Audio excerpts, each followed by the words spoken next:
pumunta ko sa Jensen, may open forum. Isang binatilyo na lalaki, humawak sa microphone upang magtanong. Alam nyo, hindi na siya nakapagtanong. Bakit? Nag-react na siya sa harapan ko. Daming tao, na ganito dami, nag-react na siya, sumigaw. Nag-wild na sa harapan namin. Yung mga tao ay natatakot. Sinabihan ko sila, bakit kayo takot? Yung demonyo ay natatakot na, hindi pa pinagdasalan ng prayer ng simbahan. Huwag kayong matakot. Dahil hindi pa natin sinimulan. No? Natakot ng demonyo. Dahil ang demonyo ay matatakotin. No? Kaano-ano ba kayo sa demonyo?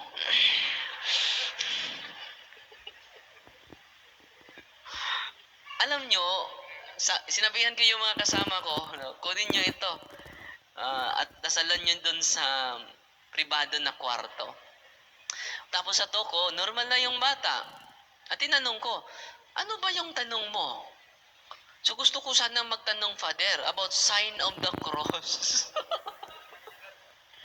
Just imagine yung tanong niya, ipatungkol sa sign of the cross. At nung na-interview natin, yung lola niya ay mga albularyo.